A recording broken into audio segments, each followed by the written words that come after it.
Vamos molhar o biscoito. Aliás, eu vou molhar o biscoito hoje com um amigo, colega e diretor. Por quê? Amigo porque somos amigos. Colega porque ele foi do Colégio Militar. E diretor porque ele dirigiu um filme do qual eu tive o prazer de trabalhar. Com vocês, o meu querido Pimentel. Eita, Pimentel. rapaz. E aí, tudo bem? Muito obrigado pelo convite, viu, cara? Ah, que que honra isso. da porra estar aqui hoje contigo. Aliás, hoje vai ser um dia completo, porque hoje de manhã eu estava no Colégio Militar, É mesmo? falando com os alunos lá do colégio. Falamos muito de você lá, meu irmão. Ah, aquele colégio é uma loucura. Tá merda, cara. Aquilo é uma lembrança, né? Como aquilo nos deu coisas boas pro futuro, né? Graças a Deus. E- Graças a Deus. Eu só tirava 5, 3,5, 4, tirar um 6 era foda da minha geração. Ah, mas é difícil. E hoje eu cheguei e falei isso pros alunos, né? Porque eu passei um constrangimento lá hoje, Castrinho. O comandante do colégio me entregou o meu histórico escolar, né? No envelope. Rapaz, eu falei, não vou abrir essa porra, não. Que tava todas as minhas notas lá, desde a 5ª série. E só tinha 5, 5,5, 3,5. Então deixa eu te dar. Deixa eu te dar. Você sabe que na época, agora não, mas na época tinha cadeia lá dentro, né? Sim, sim, A sim. gente sim. ficava preso e tudo. E a Andréia, a minha mulher, Andréia Castrinho, ela foi pedir esse negócio que você falou aí, o currículo, não, como é que é? Histórico escolar. Histórico escolar. Ela virou e disse, meu amor, tá aqui, mas não é histórico escolar o teu não. O que é? Folha corrida, o que tinha de cadeia. Mas aquilo era uma loucura de bom. Aparecem as punições, cara. Aparecem as punições. Agora, Puxa mas vida. não tem esse negócio de...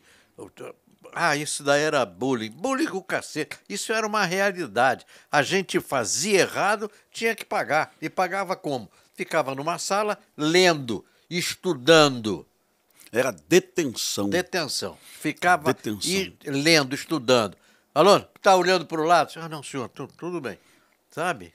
E aí nós nos formamos, somos verde e amarelo, patriota, graças a Deus. Quase todos são vencedores. E como a escola cívico-militar é importante para o Brasil. Muito, eu acho. E hoje eu falei isso para os alunos, viu? Eu pedi para que os alunos olhassem para o lado assim, olha para os colegas de vocês. É uma geração de elite. Castrinho, olha só, uma vez eu tomei uma porrada do Chico Pinheiro ao vivo no Bom Dia Brasil. Ele falou mal do Colégio Militar ao vivo. Ah, eu não eu vi. fazia o jornal Bom Dia Brasil com ele. Ele disse que o Colégio Militar só formava bitolados, que não conseguiam olhar para os lados, né? Depois ele pediu desculpa, vou ser muito sincero. Mas eu olhei para ele e falei que você está equivocado. Os 2 filmes da minha geração que mais deram sucesso de bilheteria, Tropa de Elite 1 e o Rio, do Marcelo Saldanha, né? Que fez aquele filme da Era do Gelo, né? Os 2 filmes foram feitos por alunos do Colégio Militar. Então o Colégio Militar formou roteiristas, diretores, atores de cinema, de televisão. O Colégio Militar formou médicos, advogados, professores, alguns militares, né? Mas não é um colégio de bitolado, não, nunca foi. É um colégio de pessoas que respeitam o professor, os colegas, a pátria. Sabe? Não pode ser ruim para ninguém isso. Claro que não. Pô, mas tem gente que não gosta desse modelo. Ah, mas lógico, meu filho. Você sabe que para isso tem os vermelhão, né? Sim. Os vermelhão, né? Não, eu não admito que falem mal do Colégio Militar. Primeiro. Tampouco. Mas você não admite por quê? Porque me fez bem e sempre fez bem a todos que lá estudaram. Então, para que vai falar mal? Não vai falar mal. Ah, não, mas é que o Exército, isso é outro problema. O cara sai do Colégio Militar, ele pode ir para o Exército, para a Marinha, para a Aeronáutica, ser advogado, ser médico. Ó, Ser escritor, na tua geração teve escritor. Né? escritor, artista. Sim. Você vê, Jardel Filho. Sabia que não, Jardel Filho foi Jardel Filho foi Sabia não, ex-aluno. O Nelson, que você ouviu aqui, O Nelsinho Freitas. CMBH, né? Jader Macalé. Que legal. Esse menino, meu Deus do céu, que sofreu um desastre. Ele, Sim, o cantor. pois Sim, é, da banda de rock. Então você tem vários artistas que foram alunos do Colégio Militar. Só não tem atrizes porque as mulheres entraram no Colégio Militar em 88. Mas tem advogadas. Mas hoje 2 alunas me abordaram no final da minha apresentação. Nós queremos ser atrizes. Olha que legal, cara. É bacana. Não é uma escola para formar militares para a mão, Boa parte dos colegas vão para a AMAN, para a Escola Naval. Lógico. Mas é uma escola para formar cidadão. E depois tem um detalhe. Eu já teve 2 vezes no colégio, e isto me dá uma honra muito grande, Festival de Humor Aluno Castrinho. Pô, e a garotada tinha a liberdade de escrever o que quisesse e apresentar. Sensacionais. Muito, mas muito bom. Que legal isso aí, cara. E quando eu voltar lá de novo, eu vou chamar para tu ir lá junto. Hoje eu Vai, almocei mas lá, Tô com prazer. conversei com o comandante lá, conversamos sobre você. É o PC? E falei com ele da importância de que o Brasil saiba que a escola cívico-militar, seja ela do Exército, da Polícia Militar, do Amazonas, de Minas Gerais, é uma escola que ensina disciplina, respeito ao professor, né? E que isso é muito necessário para o Brasil, cara. No momento, então, quer que eu te dê uma ideia? Vamos molhar o biscoito. Opa, vamos lá. Tá, esse biscoitinho molhado é gostoso. Uma vez, eu conversei com o comandante da Polícia Militar do Amazonas, em 2012. As 8 melhores escolas estaduais do estado do Amazonas eram escolas cívico-militares. E eu perguntei para ele como é que você consegue, porque afinal de contas o policial militar não é especialista em educação. E a resposta dele foi tão interessante. Nós seguimos o que foi planejado. Se é para o professor chegar na sala de aula às 8, ele chega às 8. Se é para o aluno cumprir 40 horas aula, ele vai cumprir 40 horas aula. Basicamente é cumprir o que foi planejado. E essa era a chave de sucesso. É que realmente as pessoas não levam a sério o planejamento para o ensino no Brasil. E quando você coloca isso na mão de pessoas organizadas, disciplinadas, que se planejam, isso vai dar certo. E o resultado é o sucesso. E você vê que no colégio militar você entra criança e sai homem. Lá você vai aprender a matéria, vai aprender a vida. Porque a educação é de casa. Lá eles reforçam a educação. Mas a educação quem dá são os pais. Sim. Entendeu? Verdade. Eu não gosto nem de falar hoje nesse negócio de educação, porque é um tal de pode fazer isso no colégio, a criança não sei o que é lá, porque a criança, não tem nada.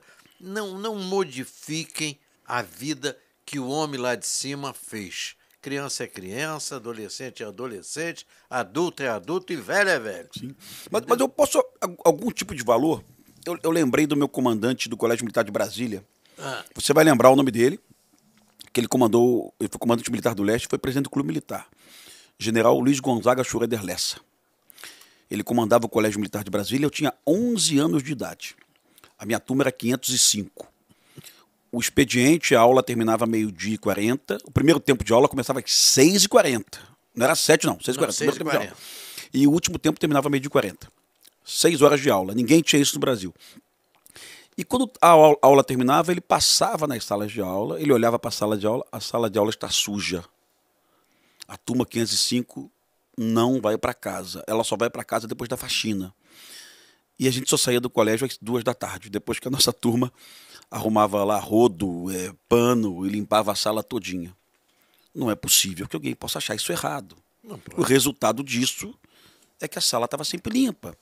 É que o aluno chegava em casa e exportava esse hábito até para o seu próprio lar, né? Complementando a educação do pai, né? Tomava cuidado com a sua própria vestimenta. Sim, pô, sim. Eu me lembro, quando eu fui de cavalaria, que era um orgulho nosso, ter as botas, sabe, brilhando. Tu foi de cavalaria? Eu fui de cavalaria. Então tu era foda, porque na minha geração o pessoal mais inteligente é pra cavalaria. Depois teve negócio de comunicações também, mas então tu era aluno foda, então. Tu era 7,5, 8. Não, mais ou menos. O que acontecia é o seguinte, eu era muito querido lá pelos professores. Então me facilitavam sempre um pouquinho, entendeu? Porque tirar 5 naquela porra era difícil, cara. Vou te contar. Tu reprovou alguma vez lá, não? Eu reprovei, eu gostava do colégio, queria ficar mais um ano. Então tu fez em 8 anos. Eu também fiz em 8 anos, viu? Deixa eu dizer para você, eu não fiz, eu vou dizer para você. A minha primeira piada na minha vida foi no colégio militar. Eu tinha 13 anos, já tinha barba. Meu apelido era Papai Noel por causa da barba, cortar a barba e tudo. E um dia eu estou sentado lá no cantinho da sala e o coronel, me lembro do nome dele, professor de história, João Alberto da Rocha Franco, Coronel Franco. E ele chegou e disse, não, na minha turma lá da AMAN, eu tinha um colega meu muito engraçado, muito palhaço assim, feito Castro. Quando ele disse palhaço feito Castro, a turma toda, ah, palhaço, palhaço. Eu estava mudando a minha voz, imagina. Aí eu levantei e disse, dá licença, coronel. Ficou todo mundo, meu Deus, o que é isso? Queria falar para o senhor que eu não sou um palhaço. Eu sou apenas um cômicozinho. Isso eu tinha 13 anos. Não fui preso, entendeu? Foi uma gargalhada geral e tudo. E no colégio eu fiz muitas graças, mas eram respeitosas, entendeu? Cara, tu lembrou o nome do professor, viu, cara? E eu lembrei o nome do meu comandante. A gente lembra o nome de todo mundo no colégio que cobrou muito a nossa disciplina, né? Quanto mais exigente, quanto mais a gente tomava detenção, mais prisão, mais apreço a gente tem hoje para essas pessoas. E você quer que eu te diga uma coisa? Você deve ter alguns amigos daquela época. Muitos, pô. Tá aí. Vou te explicar por quê. A dificuldade cria a amizade, sabe? Você passa a ser amigo do cara que está do teu lado. Porque a dificuldade faz isso. A dificuldade vai fazendo. E essa amizade fica ad eterno. Sim, pô. Fica ad eterno. Você, quando sair do colégio, você não faz amigo, você faz concorrente. Verdade, tem razão. Entendeu? Você pode ter um amigo e tudo, mas no fundo é tudo concorrente. No colégio você faz amigos, não é? E não tinha aquele negócio de bullying. Isso é muito recente, isso é muito recente. Gordo era rolha de poço. Tinha um general, ele tá me vendo, ele vai. Meu amigo até hoje, ele tinha uma bunda grande. Quando garoto, sabe, gordinho e tal e coisa. E o apelido dele, Zé Bunda. Quando ele se formou, não dava para chamar de Zé Bunda, aí chamava de ZB. ZB. Entendeu? Mas, porra, não tinha, ninguém reclamava, sabe? Ninguém reclamava do apelido. Jumentão, você imagina, Jumentão, o que é? O Gaveta é porque ele se abria. Sim. Nós tivemos um amigo aqui no Colégio Militar do Rio de Janeiro, que ele depois formou-se um dos grandes advogados do Brasil. Mas quando ele era aluno, ele passou perto de uma garotada mais nova e eles tinham matado uma rolinha, um pardal, sei lá. Ficou indignado. Chamou a garotada toda, perfilou a garotada e mandou que fizesse um buraco, um túmulo para enterrar a ave. Aí fizeram tudo, enterraram. Ele ganhou o apelido de Coveiro. Arrastou esse apelido até a morte. Mesmo sendo um tremendo... Mas é isso, é isso. Pô, você saiu do colégio e foi fazer o quê? Academia de polícia, o que não era muito normal. Os colegas saíam do colégio militar para ir para a MAN, Escola Naval, para a Universidade Federal, para a FRJ, para a UERJ. É bom que a gente diga isso aqui, aos que não sabem. Era Sesdan Rio, na época, um exame de vestibular. Um aluno médio do colégio militar, aquele aluno que tirava 5, 6 ou 7, não um aluno de 9 ou 10, não. Ele passava na prova do vestibular com muita facilidade. Ele passava para engenharia, para medicina, para direito. E eu fiz prova para academia de polícia. Lá no primeiro ano do colégio militar, no ensino do primeiro ano, eu já dizia para os colegas que eu queria ir para o BOP. Eu falava, pô, quero ir para o BOP e tal. Então não foi assim acabei indo para a polícia. Realmente era um desejo. Meu pai, num primeiro momento, não gostou. Porra, é evidente que o pai general prefere que o filho vá para a MAN. É lógico. Mas na minha família eu tenho 2 irmãos que foram para a MAN, são generais hoje. Meu pai também é general. Tenho um irmão que foi para a Escola Naval. E eu fui para a Polícia Militar com muito orgulho e muito feliz pela carreira e tal. E acabou que foi uma escolha legal, porque o filme Tropa de Elite aconteceu em função disso, né? Foi uma bela escolha. Hoje, lá no Colégio Militar, eu disse, olha, quem for para a polícia aí está fazendo uma bela escolha também, né? Não tem assim, nada errado o colega que faça opção de não ir para as Forças Armadas. Como eu te falei, você falou aqui, um colega advogado. A minha geração teve colega que hoje é autor de livros aí, utilizado em universidades, são advogados que eram alunos do Colégio Militar e que era fodão, que era foda pra cacete. Vou falar o nome que a gente pode fazer uma injustiça com colegas foda também. É. Mas tem vários advogados, juízes, desembargadores, professores de direito. Na nossa turma, na minha turma, a gente tem uma diferença aí, né? Sou um pouquinho mais novinho que você. É pouca coisa. Não, você é pouco. É mais novo do que eu, mas é mais acabado, né? E eu fiz o colégio em 8 anos. Eu reprovei no primeiro ano do ensino médio. Porradão mesmo, porque comecei o ano letivo tirando umas notas que eu nunca tinha visto na vida. 1,5, 2, 3. Eu falei, pô, como é que eu vou tirar 2 numa prova? Errar quase a prova toda, né? Porra, eu estudava pra cacete. Não, dessa vez eu vou arrebentar. Eu tirava 3. Aí reprovei, cara. Eu falo sempre que o colégio militar não é fácil você entrar. Sim. É difícil você entrar no colégio. Você tem que Sim, estudar. o exame de admissão. Eu fiz o exame de admissão. Eu Fez também? Fiz também. Eu fiz. Admissão. Exame de admissão. Apesar de ser filho de militar, fez o tem exame que fazer a prova de admissão. Exatamente. E é uma prova difícil, viu? Não é fácil. Por isso é que eu digo, é difícil entrar e é mais difícil conseguir ficar lá dentro. Sim. Que o regime Sim. não é fácil. E hoje eu me emocionei lá, viu, cara? Garotada, todo mundo estudando, todo mundo focada na missão de estudar. Aquele parque aquático lá, piscina, o pessoal que trabalha com esporte. O general Bonecase estava no comando quando começou a... Me lembro disso tudo. Então hoje é uma escola de vida, de atletismo, de saúde. Não tem aluno fumante. Na minha geração tinha muito colega que fumava. Não, é interessante que... Tem nenhum aluno fumando lá, cara. Mas sabe como é que era a coisa? Era o seguinte... Proibido fumar dentro do colégio, viu? Pois é. Na tua geração tinha fumante, não? Tinha. Tu fumava? Não, peraí, vou te explicar. O ginásio, naquela época, o ginásio não podia fumar. O científico podia. Sim. Entendeu? E a gente aí é que fumava escondido e tudo.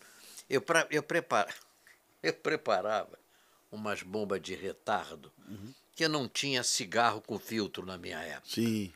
Aí o que eu fazia? Eu pegava as 20 do cigarro. 20 é quando faltavam 2 dedos, Sim. né? E pegava a cabeça de negro, acendia as 20 e metia a cabeça de negro atrás.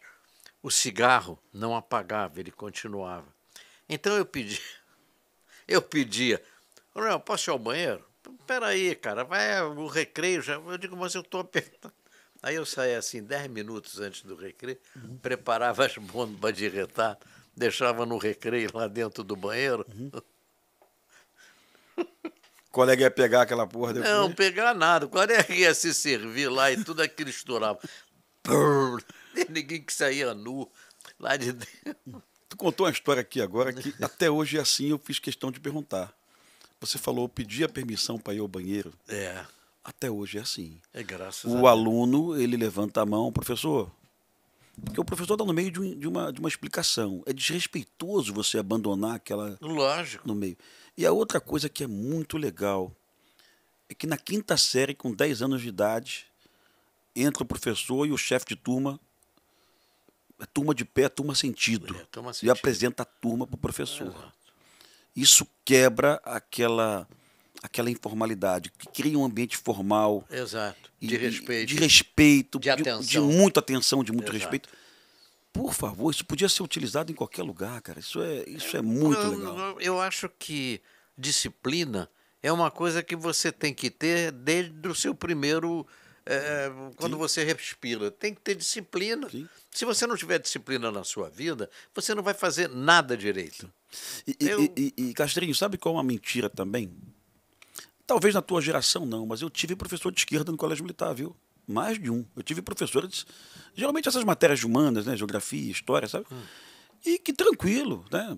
Davam aula, assim, a gente ouvia as opiniões e tal. Eu tive 2 que, inclusive, eram excelentes professores, né? Porque realmente não é doutrinação ideológica, nem nada disso. É conhecimento. Eu nunca tive doutrina. É só... Olha, para você ter noção, eu vou citar 2 professores de matemática, gênios. Sim. Gênios. Ari Quintela. Ari Quintela foi general. Ari Quintela, o que ele tinha de livros de matemática publicados, que vários colégios usavam.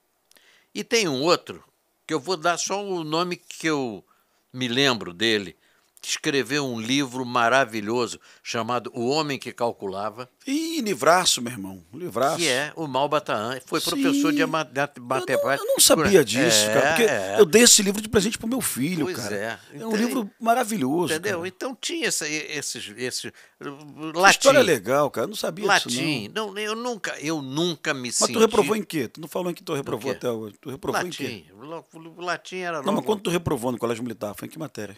Latim.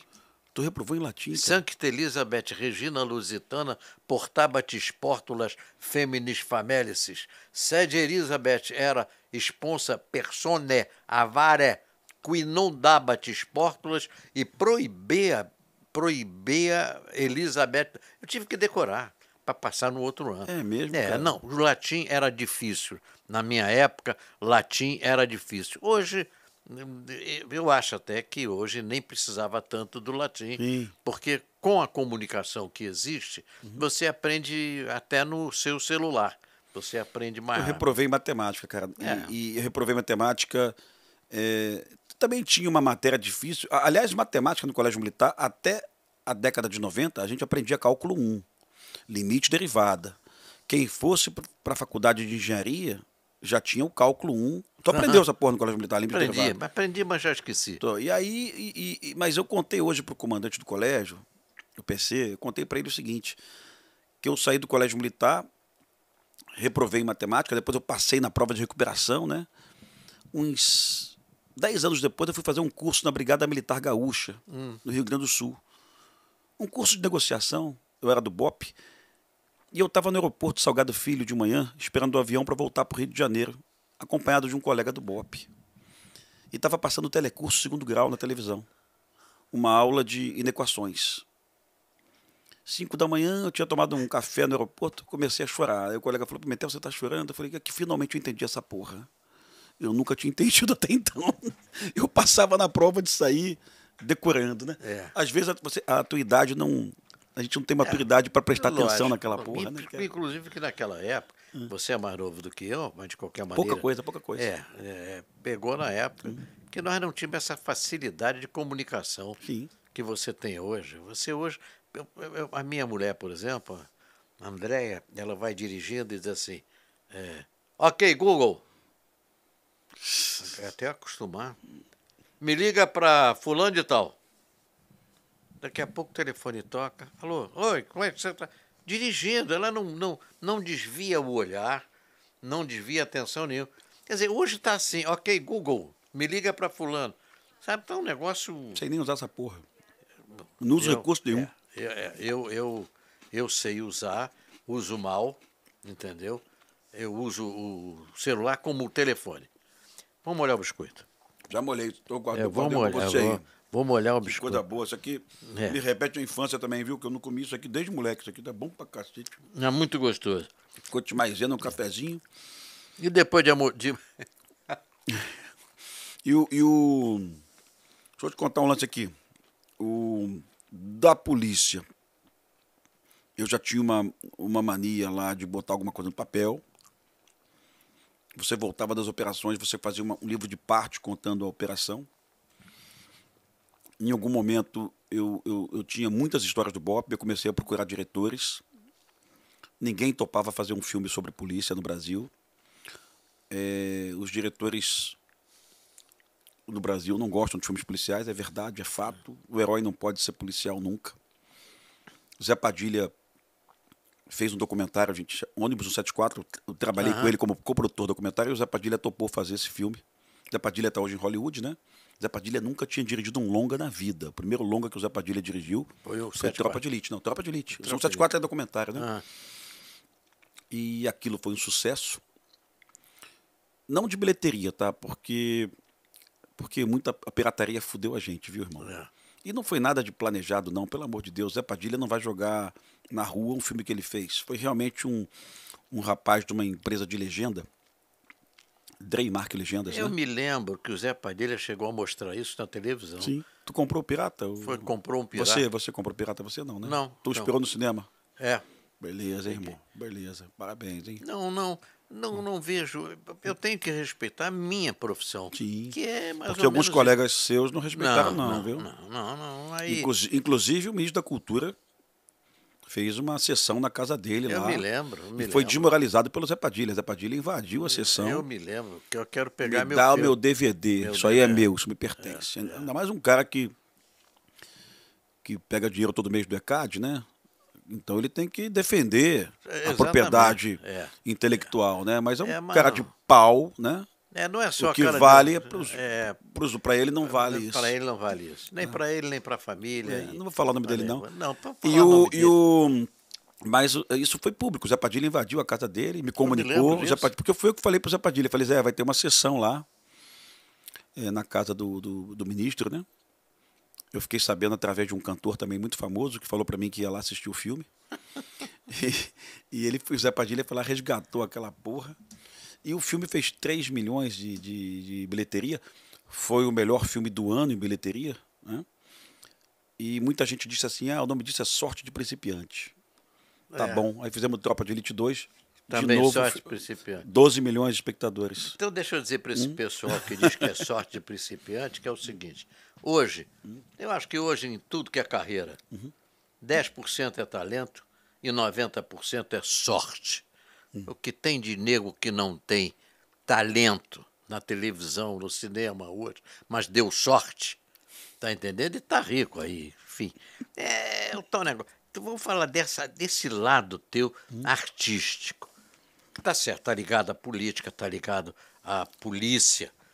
Mas como é que você começou a sentir que você ia fazer isso? Mas eu devo muito, repito, ao Zé Padilha, viu, cara? Ele me convidou para fazer o documentário do ônibus 74, que foi um documentário sobre uma tragédia que aconteceu no Rio de Eu Janeiro. me lembro.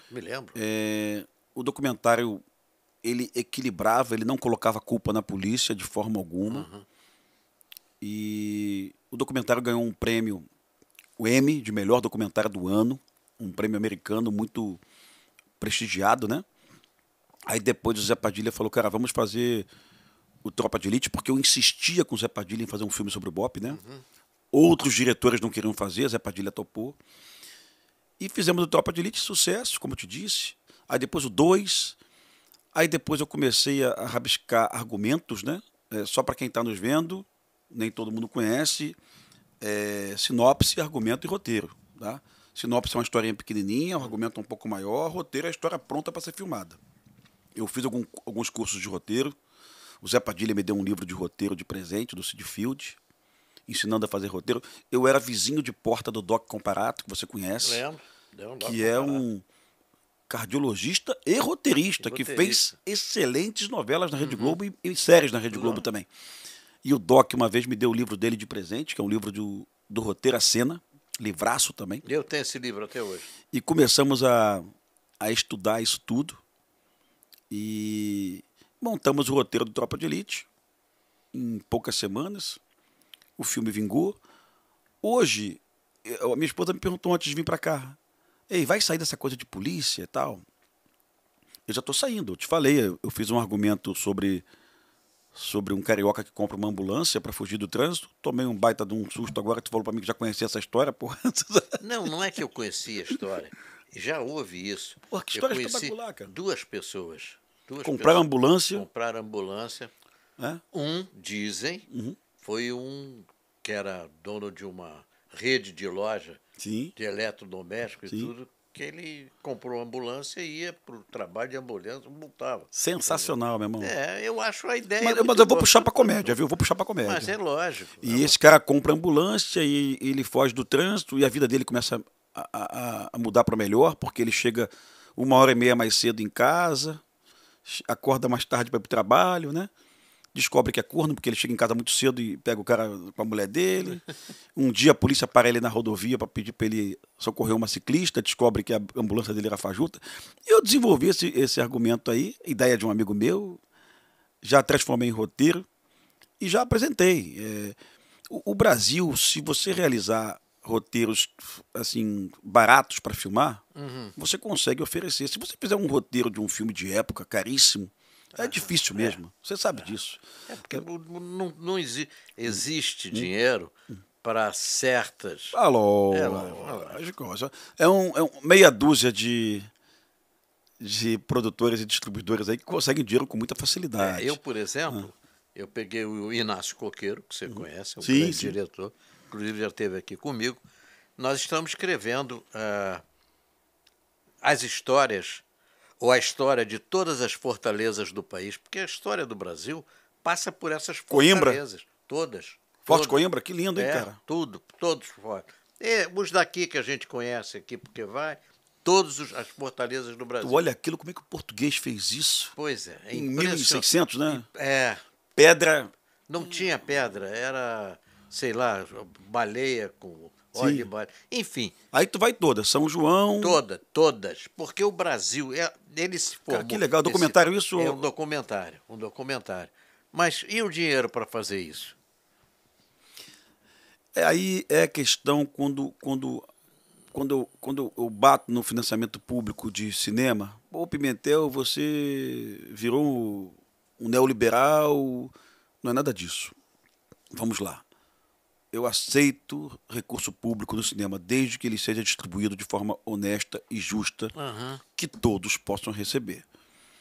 Imagina um rapaz lá do Nordeste que ele queira fazer um filme, ele está lá no interior da Bahia, do Ceará. Olha, recurso para você não, mas eu vou dar para essa produtora aqui de São Paulo, do Rio de Janeiro. Que já está cheia do dinheiro. Você vê, que o dono da produtora às vezes é um cara rico pra cacete, né? Eu pensei porque isso é história, é cultura. É cultura, não é um filme para você botar em cinema. Isso é cultura. Mas é importante para todo mundo, porque eu olho essas fortalezas hoje, a questão do nosso alcance visual. Não estou nem falando de Coimbra, que eu não conheço Coimbra, viu? Como é que isso foi feito, meu irmão? Como é que foi feito? E a minha ideia é explicar tudo. E aí você vai até o novo Forte Copacabana, tudo. Laje. Essa ideia me veio porque uma vez, eu estando numa emissora de televisão, pediram para fazer uma reportagem sobre a Fortaleza do Posto 6. Entendeu? Sim. E eu fui nas entranhas do Posto 6. E esse é o Forte Copacabana. Forte Copacabana. Que, aliás, tem uma bateria na favela também, lá em cima, né? Tem um local do Pavãozinho, né? E tem aqui o Leme, então, que é uma loucura. Aí eu fiz e me deu, sabe? Pô, eu podia fazer para mostrar para o Brasil como é que o Brasil cresceu, por que o Brasil cresceu e como eles fizeram isso. Mas está uma dificuldade. O Exército não tem verba para isso e está uma dificuldade. Eu tenho estado aí com alguns generais. Isso vai demandar bastante tempo, viu? Porque tu vai ter que visitar o Brasil todo, né? Todo. Não, Nordeste tem muitas fortalezas, né? E aí eu já começo a pensar como é que a gente... Príncipe da Beira também, Forte Príncipe da Beira. O Príncipe da Beira é que é uma loucura. Eu fico pensando como é que a gente pode economizar. Aí eu digo, eu não vou para hotel, eu vou para os hotelzinhos do Exército. Sim. Bom, vai economizar. Hotel de trânsito. Hotel de trânsito. Numa prefeitura eu vou pedir para um transporte, para ver se eu consigo fazer. Mas é difícil. E tá aí também, de vez em quando eu converso com o filho do Pitaluga, né? Pitaluga. Ele quer fazer um filme sobre Pitaluga. A história do Pitaluga, para quem está vendo e não conhece a gente, é um comandante do Esquadrão de Cavalaria da FEB, que ele teve a oportunidade de render uma divisão alemã, né? Não foi isso? Foi. A 148ª Divisão Alemã que se entregou para uma equipe do Exército Brasileiro de 100 homens, né? Foi. E é uma história muito bonita que o brasileiro não conhece. Mas o brasileiro não conhece porque nunca foi feito isso. E agora, com a situação atual, eu acho que vai ser mais difícil ainda botar isso para o brasileiro conhecer. Nós estamos atravessando uma situação que, para mim, eu não quero comentar. Não quero comentar porque eu comento na internet, tá entendendo? E é uma pena. Eu tenho esperança que dias melhores virão, viu? Não, mas sempre vem. Se você tiver fé, eu digo que é fé, amor, humor e liberdade. Eu vou te pedir uma gentileza, eu sou um crítico ao cinema brasileiro, mas muito mesmo. Eu insisto em podcasts que boa parte dos diretores do Brasil são apaixonados por filmes de bandidos. E eu cito sempre Meu Nome Não é Johnny, eu cito Cidade de Deus, eu cito Carandiru, Pichote, né? boa parte dos diretores brasileiros são marxistas, sim, gostam da luta de classe e querem expor filmes onde o bandido é o herói. Por esse motivo que Tropa de Elite fez sucesso, porque o herói é o herói de verdade, é o policial. Mas esses dias eu assisti o Claudinho Bochecha e tomei um baita de um susto, que é um filmaço. Dois jovens de periferia de São Gonçalo, trabalhadores, assim, inovadores, acreditaram no sucesso e realizaram composições, cantaram, fizeram músicas bonitas. Eles eram preocupados com o público infantil, não falavam palavrão. Depois tem uma cena do Bochecha trabalhando numa loja. É uma subtrama do filme, né? E você vê a relação respeitosa dele com o patrão, você vê que o patrão gostava dele. Ou seja, é um filme brasileiro sem bandido, sem palavrão, sem vitimismo, sem narcotráfico, sem nada disso. É um filme de jovens de periferia, trabalhadores que venceram. É isso. E eu assisti o filme, eu saí da sala de cinema, assisti no Odeon. Eu fui falar com o produtor, falei, camarada, que filmaço, meu irmão. Há tanto tempo que eu não vi um filme no Brasil assim. Porque se você der essa história na mão de um diretor equivocado, ele vai dizer que o Claudinho era assediado pela boca de fumo, ele vai dizer que o Bochecha brigava com o patrão, ele vai contar uma história de vítima, sabe? Mas não, a história do Claudinho e do Bochecha por gentileza, se puder assistir.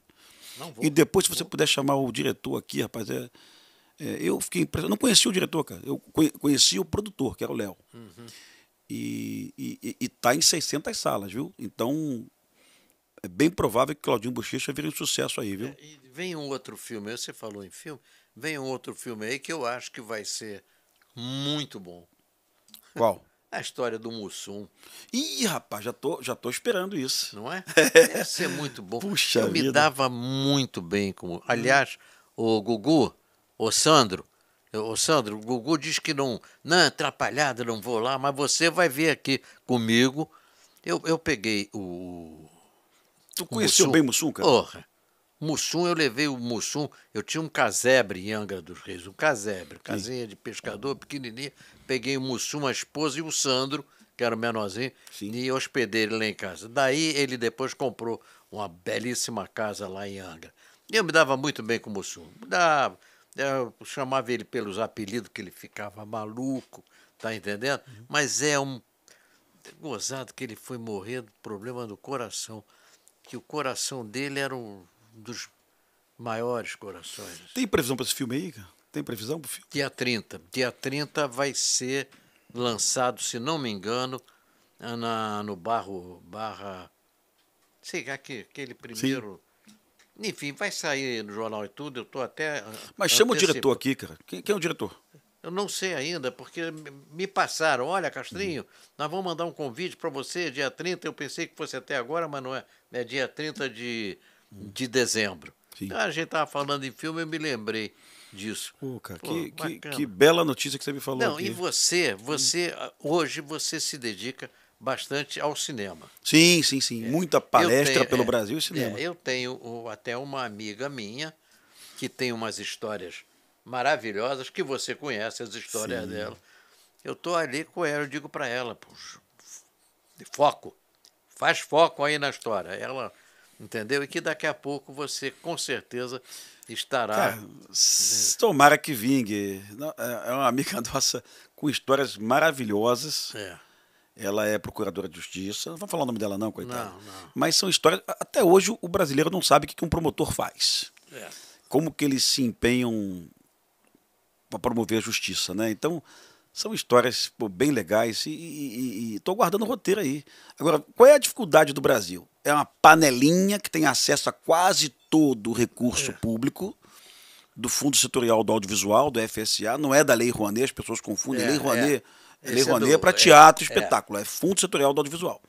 Todo brasileiro, quando compra um telefone um chip de telefone da TIM, da Vivo, da Claro, da Oi, o que for, ele paga lá uma porcentagem do chip para o fundo setorial. Quando você vai ver um filme americano também, um Avatar, o Top Gun, você também paga um valor para o fundo. Então esse recurso é para fomentar o cinema no Brasil. Mas tem dono? Tem dono. Vai você, produtor de cinema no interior do Brasil, pedir acesso a esse fundo aí, ver se você consegue levar alguma coisa. Esse fundo fica no eixo Rio-São Paulo, meu amigo, na mão das pessoas famosas, sabe? Então, se um dia eu falei mal do recurso público, eu vou corrigir aqui. Eu sou a favor da democratização do acesso ao recurso público, né? O recurso público pode ter. É para fomentar o cinema? Quando você produz um filme, você gera 2.000 empregos, 3.000 empregos. Ok, está valendo. Né? Mas se esse recurso cair na mão das mesmas pessoas, sempre, para filmes caríssimos, que ninguém vai assistir, isso está equivocado. E que não soma muito. Sim, né? sim. Você vê num... Porque tem filme brasileiro aí que eu sou apaixonado, cara. Dois Filhos de Francisco. Eu gosto de Bye Bye Brasil, do Cacá Diegues. Adoro Bye Bye Brasil. Bye Bye Brasil, para mim, é uma pintura. Filmaço, né, meu irmão? Eu trabalhei com o Cacá Diegues. Eu Sim. me lembro que eu trabalhei com ele em 2 filmes. Deus é Brasileiro. Filmaço. Bom, eu fiz o início do filme. Eu era um nordestino que... Eu tinha um filho que era esse menino, que eu não gosto muito dele, que fez o Tropa de... O Wagner. O Wagner. Gente boa, porra. Gente boa. Tá bom. Tem um bom coração, viu? Mas eu a cabeça não é boa. Bom, aí eu era o pai dele, ele botava os pregos na rua pro pneu furar, eu era o borracheiro. Esse foi um. E o outro foi E tinha Antônio Fagundes também, né? No Deus tinha, Brasileiro. depois... Rapaz, que elenco foda esse Deus Brasileiro, hein, irmão? Era muito bom. Era muito bom. O Cacá Diegues, né? Cacá Diegues E esse filme fez sucesso, viu, cara? Fez. Tá aí, um filme que se pagou. Esse filme se pagou. As pessoas foram assistir, saíram de casa para assistir. Hoje o governo brasileiro vai estabelecer a cota de telas, né? Vai pagar para exibir filmes ruins, né? Mas quando o filme é bom, você não precisa pagar a cota de tela. As pessoas vão assistir o filme, né? Cota de tela é o seguinte, ó. É o governo pegar o teu dinheiro, o meu dinheiro da saúde, da educação, e pagar o exibidor para exibir o filme. O exibidor não vive só do bilhete, ele vive da pipoca e da Coca-Cola também. Né? Então, às vezes, essa cota de tela pode gerar um problema oposto, pode gerar filmes ruins. O governo vai pagar a exibição. Vai pagar. Então, assim, tem que ter muito cuidado, viu, Castrinho? Eu falo isso com cuidado porque eu já usei recurso público em filme que eu fiz, tá? Então, eu falo com muito cuidado. O ônibus 74 tinha recurso público, mas se pagou. Fizemos 70 mil bilheterias, um documentário foi exibido em 7 salas de cinema. Tropa de Elite foi exibido em 700 salas, se pagou também, e Tropa de Elite 2 foi um sucesso. 12 milhões de espectadores, né? A minha carreira, falando em filme, a minha carreira foi muito interessante, que eu era comediante, eu sou artista, eu sou ator. E de repente... Cômicozinho, que tu falou. Exatamente. Tu falou um termo que eu gostei. Cômicozinho. Até que um dia, Walter Lima Júnior... Sim. Se aquele cara ali... E me convidou para fazer um filme chamado A Ostra e o Vento. Um filme sério, que era a história de um faroleiro. Ele... uns 20 anos atrás. A Leandra Leal era uma menina de 14 anos. Pronto, já matei qual é o filme. Eu sei que era Lima Duarte, Fernando Torres, Floriano Peixoto. Cara foda também, Floriano Peixoto, que é foda também. Só cara foda também. Leandra Leal e eu. Eu achei gozado que quando eu cheguei para a primeira reunião, os colegas, o que esse cara está fazendo aqui? Era um filme tenso, um filme pesado, a história de um faroleiro que vivia na ilha do farol com a filha. Ele já tinha matado a esposa que traía ele, enfim, ele fugiu para essa ilha, se tornou faroleiro. Tudo bem, Lima Duarte, né? E eu fiz esse filme, eu era o comandante do barco que ligava a ilha ao continente. Eu levava os víveres, aquela coisa toda. E graças a Deus, depois da primeira cena que eu fiz, os colegas todos, pô, enfim, não estou me queixando deles, não, mas eles viram, oh, que bacana. E nós ficamos lá em Jericoacoara, fizemos o filme Jericoacoara e depois na Ilha do Mel.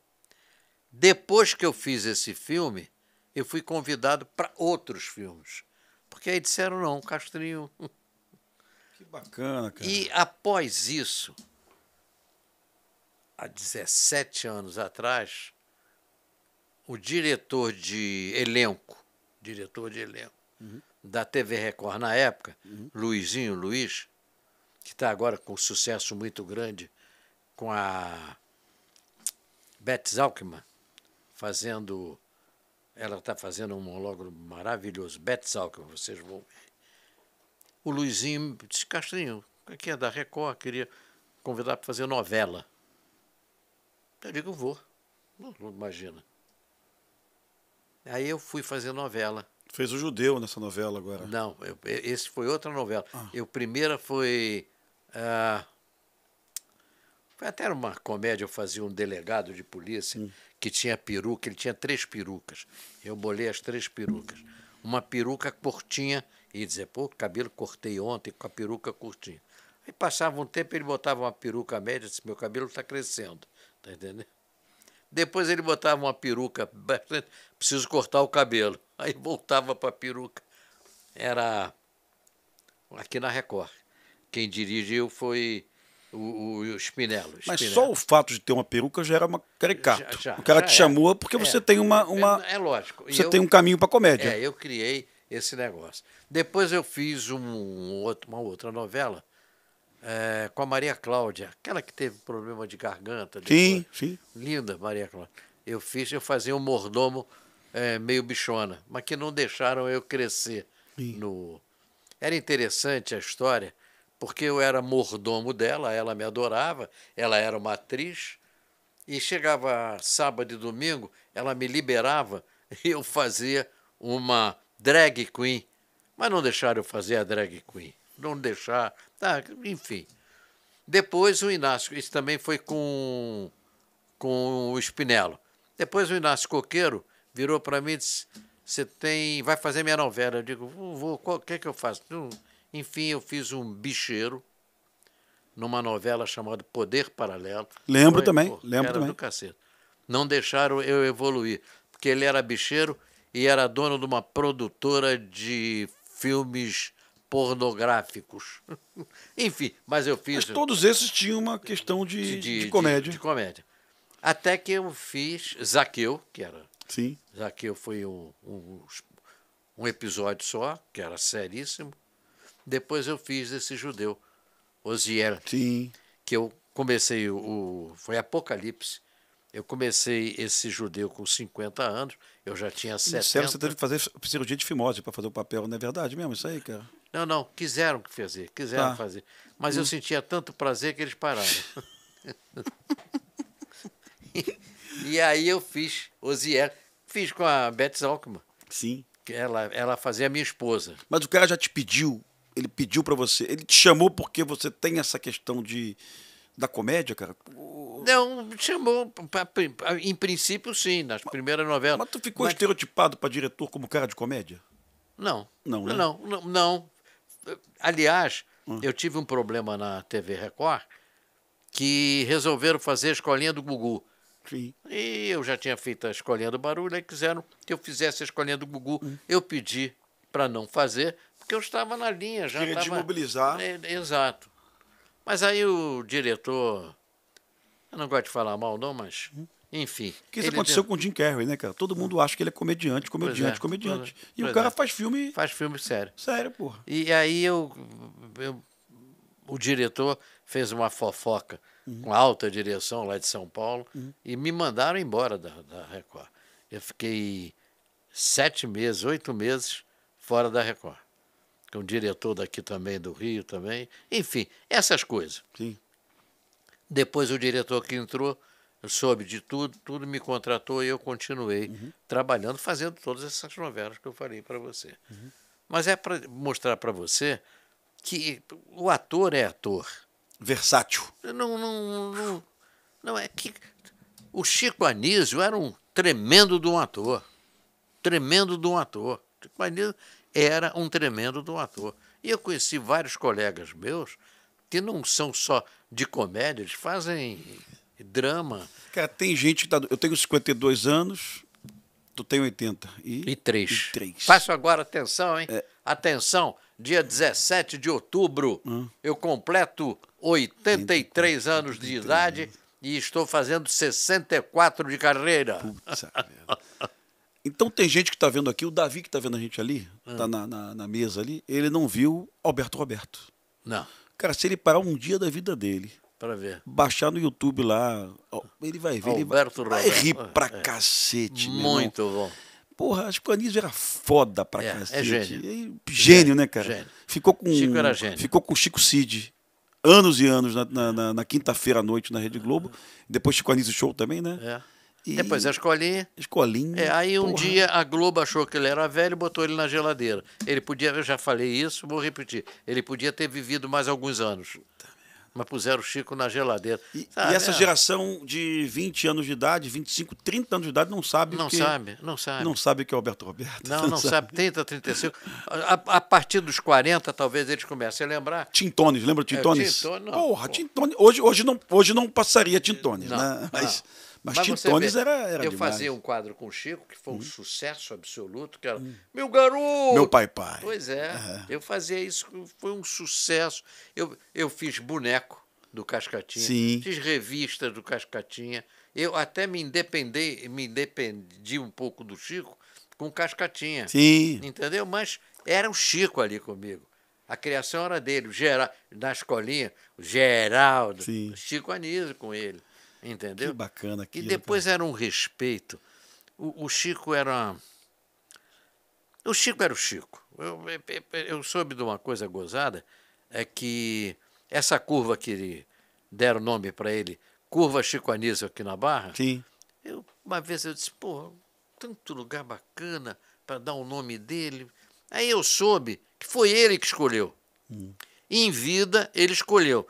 E como parece ter uma jogada aí, uma lei, que você não pode dar o nome enquanto o cara está vivo, quando ele morreu, deram o nome que ele tinha escolhido ali para a curva. E perguntaram, Chico, por que você quer esse...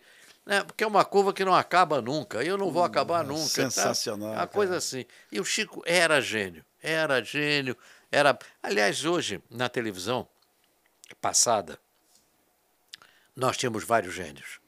Na televisão passada, nós tínhamos vários gênios. Tu tinha o Jô na segunda, o Chico na quinta-feira. Agildo Ribeiro. Sim, Agildo Ribeiro era Agildo demais. era gozadíssimo. Agildo era domingo à tarde ou sábado à tarde, né? Nem me lembro, Era mas muito bom. Agora você vê a escolinha, os atores da escolinha, meu Deus do céu, não tinha um ali que era mais ou menos. personagem que ele fazia um cabelo assim. Era. Ele tocava o sino, né? o sino, era. Mas nós éramos muito bem servidos de comédia, né, cara? Eu caí, veja bem, quando eu saí do colégio militar, eu caí num ninho de cobra. Eu fiz teatro, mas pouco tempo, e me levaram para a TV Rio, Posto 6.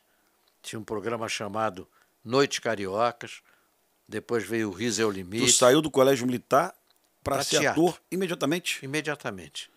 Fui legal, do cara. Teatro Jardel. Fez a escola do Wolf, né? Tu foi fazer a escola do Wolf, né? Não. O Wolf, eu conheci o Wolf. O Wolf é garoto.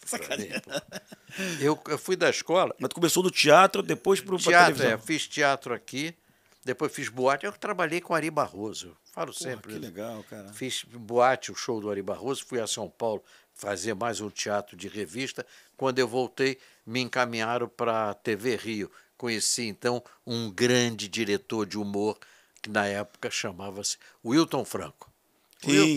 Wilton Franco foi um grande diretor.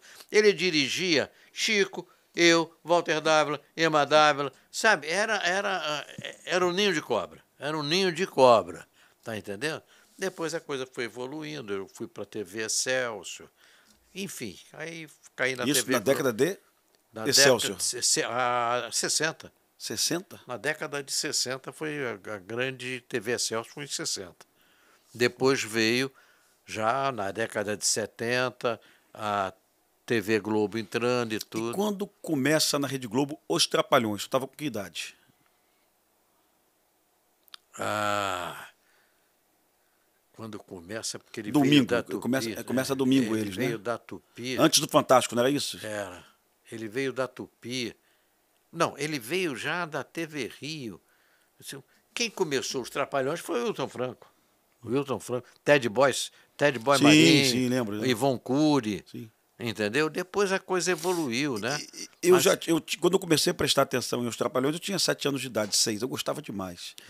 É porque eu era novo ou porque era bom mesmo, cara? Não, era bom. Era bom Era mesmo, né? bom. Era bom. Você, Tu assistia, tu ria pra cacete. olha aqui, os Trapalhões tiveram o Renato, que era bom. Era bom, não é? Não, era bom. Mas você tinha o Zacarias, Bom pra cacete. demais. Você tinha o Dedé Mussum, Santana, que tá foda também. Mussum, e o Dedé Santana, que foi, além do Chico, o melhor preparador da piada, que a gente chama de escada. Sim, Porque o sim, Chico, na escolinha, o que que ele faz? Ele faz a escada, né? Ele prepara pro... Sim. Mas ele tira a graça dele. O Dedé preparava para eles, entendeu? Sim. Dedé era gozado porque ele sabia preparar muito bem, Sim. entendeu? E aí os Trapalhões realmente um sucesso Porque absoluto. eventualmente eu ainda assisto algumas coisas no YouTube e eu acho engraçado pra cacete. Ainda é engraçado. No outro dia eu ri de mim. Olha que eu para rir de mim, eu para rir. É difícil. Eu estava vendo um Trapalhão onde eu e o Costinha, ele fazia o Batman e eu o Robin. Sim. Duas bichonas.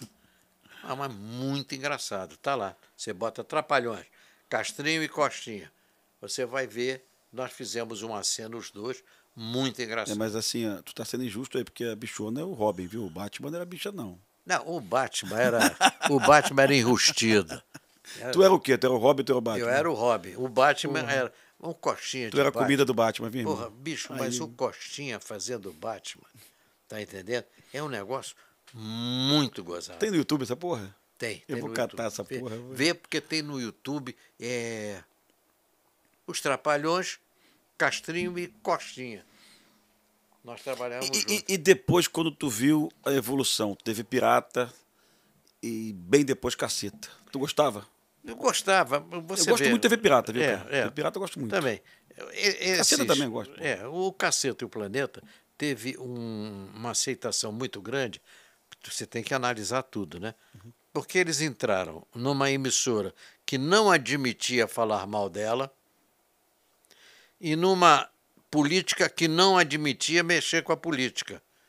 Eles entraram, falavam mal da Globo e falavam mal da política, que era todo mundo estava esperando Eles isso. faziam sátira de todas as novelas, né? Pois cara? é, Todas as novelas. pois é. Aí aquela coisa, quando passou essa mania, vamos dizer assim, não que eles não sejam engraçados, são, mas quebrou um pouco aquele esquema deles. Sim. Tá entendendo? Mas pra mim foi uma evolução também. Eu assistia aquela porra direto, gostava demais. daquilo. Agora, a evolução do humor, para mim, não aconteceu. Eu vou explicar para você, talvez, por quê. Quando nós começamos lá atrás, que a gente chama que a televisão era lenha, entendeu? Nós tínhamos um carinho pela televisão muito grande, porque era aquilo que a gente tinha que fazer, a câmera era enorme. Então, você vê essas cameretas daqui, as cameretas você pega com um dedo. Você tem camereta... Na minha época, quando eu comecei na TV Rio, o cara tinha que ser quase que halterofilista. Aquela câmera enorme, a lente mudava aqui atrás, enfim. E aquela coisa era um pouco romântico, panelão, chamado panelão. Era um panelão com uma lâmpada dentro que você mexia com um pedaço de pau. Enfim. Aí veio a evolução que você vê aí hoje. De repente, da televisão em preto e branco, com aquela câmera, tá colorida com essas cameretas, internet, você peida aqui e já está fedendo no Japão, é impressionante. É coisa... E aí eu acho que quem fazia televisão começou a se especializar nas técnicas modernas. Eu acho que hoje a televisão ela é muito mais preocupada com a técnica que é uma coisa sensacional de evolução, do que com o conteúdo. Conteúdo hoje você vê que é tudo meio imitado lá do exterior, Sim. imita. Você vê as próprias. Bom, vamos analisar. Tem uma emissora de televisão funcionando ainda no Brasil, chamada Viva. Sim. Tudo que passa na Viva é o que acontecia lá na Globo lá atrás. E tudo é visto, e tudo é bonito, e tudo é bacana. É tudo legal. É tudo legal. É saudosismo, né?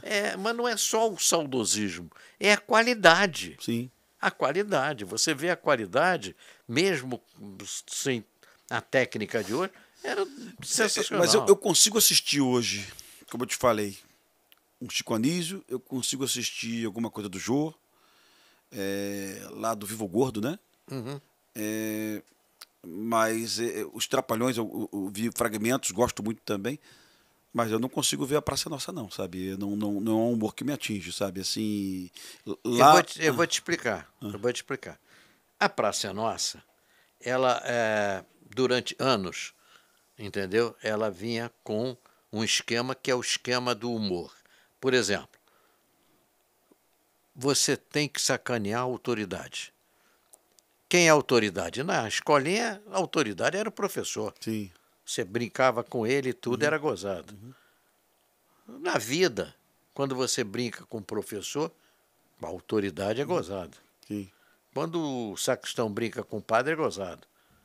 Quando o sargento sacaneia o capitão, Sim, então sim, você tem o Sargento Pincel, pô. Sargento Pincel. Então você tem essa. Só que tem que. A praça veio se repetindo durante anos e anos. E é difícil você arranjar, porque o Carlinhos, o Carlos Alberto, ele, como o Nóbrega ele é o escada. Sim. Ele é um bom escada, não resta a menor vida. Mas é difícil você arranjar o cara para juntar com ele. Sim. Você tem lá o Ceará, que eu acho Sim. gozado, o Gogó, eu acho, tem mais outros lá que eu acho gozado, tem aquele deputado que ele é gozado pelo Sim. que está acontecendo. Lá atrás ele já não era tanto, mas pelo que acontece hoje na política, ele... Perfeito. Então tem algumas coisas, mas são algumas. E como você é um cara chato, você quer rir toda hora.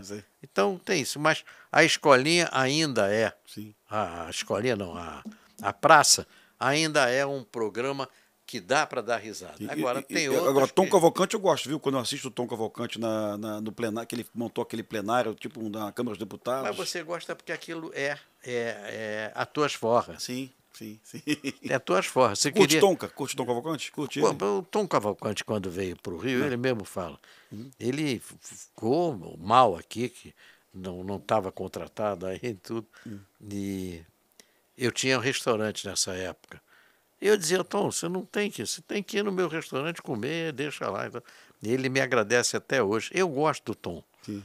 O Tom podia estar bem melhor. Eu, uma vez, na TV Record, ele tinha um programa. Ele me convidou para fazer lá, uma coisa que lá e tudo. Daqui a pouco ele virou para mim. Eu disse para ele, e aí, Caixa? Eu digo, Tom, faz uma coisa. Olha para a câmera no fim da piada. Que ele ficava procurando a câmera. Olha para a câmera no fim da piada. Aqui você faz assim, sabe? Tem algumas deixa. Ele, vamos tomar um Guaraná lá no meu camarim? Eu digo, vamos. Ele virou e disse, vem cá, até agora o que você está achando? Eu disse que eu estou achando uma merda. Ele mandou apagar tudo e tal. Mas também não me chamou mais. Tá entendendo? Mas é meu irmãozinho, eu gosto dele, eu gosto dele. Tá entendendo? E o Tom tem uma vantagem muito grande. Ele tem uma garganta divina, ele faz o que ele quer com a garganta.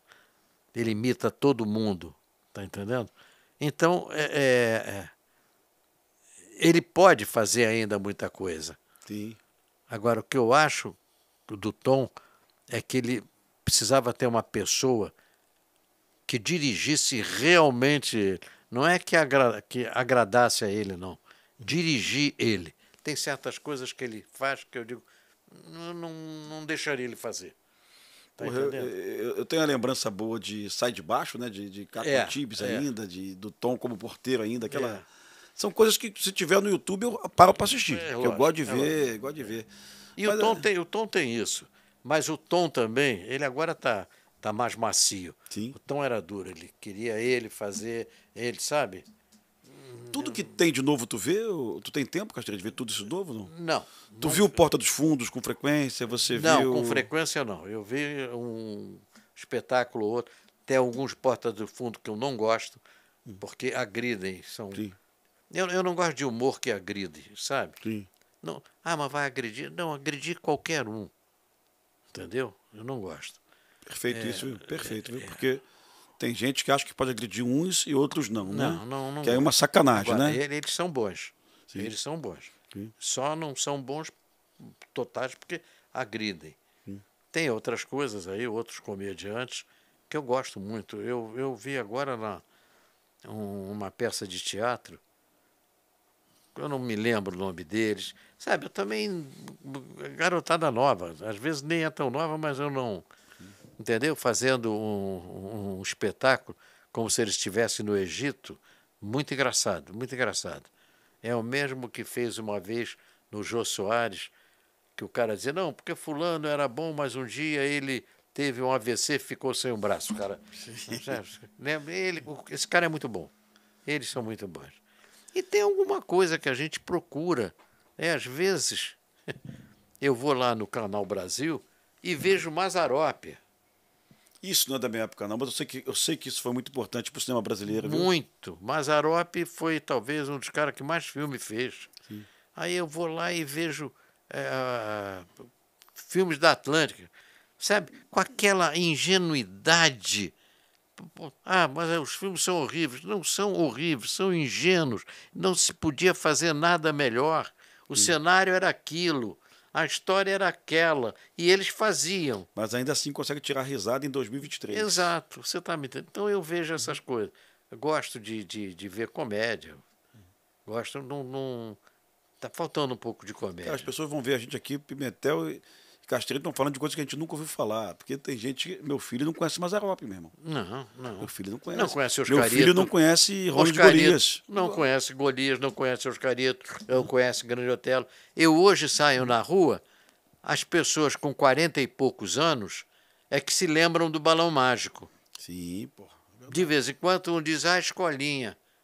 Mas o Balão Mágico, por exemplo, foi um sucesso, graças a Deus, uma coisa que eu agradeço a Deus até hoje, a minha passagem pelo Balão Mágico. O Balão Mágico foi um negócio de louco, eu não podia sair na rua, era um negócio de louco. Eu ia fazer show no Pará, tinha que ter segurança, não que eu quisesse, é porque não deixavam a gente andar. Eu e as crianças, enfim. Cara, que legal, meu irmão. Pois é. E Balão Mágico, só pessoas com mais de 40 anos é que, entendeu? Não viram Vagareza, comediante sensacional. Oscarito, meu Deus do céu. Tá? E não tem ainda, aqui eu acho que tinha que ter uma cultura, uma televisão, TV de ontem. Tá vendo? TV de ontem. Devia ter uma televisão, um canal só dedicado a ontem. Vivo é isso, né? Mas Não pega tudo. Não pega tudo. Por exemplo, o que você conhece de televisão antes da Globo? Nada. É isso que eu estou dizendo. Eu conheço o Capitão Asa porque eu tinha 6 anos de idade. Vê se você consegue Capitão encontrar... Asa, ninguém que está vendo a gente conhece o Capitão Asa. Vê se você consegue encontrar um livro. Isso que a televisão, era uma vez a televisão, do João Loredo. Eu falo isso para todo mundo que quer fazer arte. Davi conheceu o Capitão Asa, Davi? Não. Nunca ouviu falar. Não. Então você pega esse livro, João Loredo, irmão de Jorge Loredo, Zé Bonitinho. Sim. João Loredo quase que começou a televisão. Ele foi um dos caras que começou o Fantástico, foi diretor e tudo. Ele escreve esse livro. Aí você vai conhecer a televisão antes da Globo, que pouca gente conhece. Você vê, o Daniel Filho escreveu um livro, o Boni escreveu um livro, mas praticamente da Globo para cá. Tá entendendo? Não tem uma história anterior. E esse livro mostra, tá, desde o início da Globo, do início da televisão, praticamente o início. Então é uma coisa que você vai ver Walter Foster foi um grande diretor e um grande ator. sabe? Cassiano Gabus Mendes. Sim, sim, sim.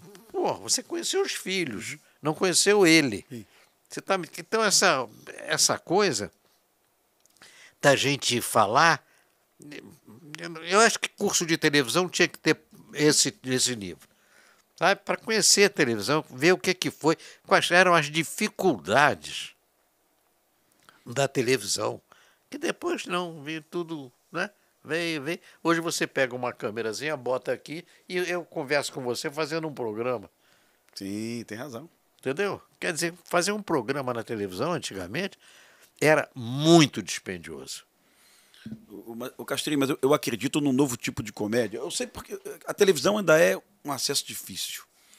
Eu estava vindo para cá, depois eu vou te mandar para você ver. Um cidadão teve uma ideia brilhante, e ele produziu com uma câmera e um carro.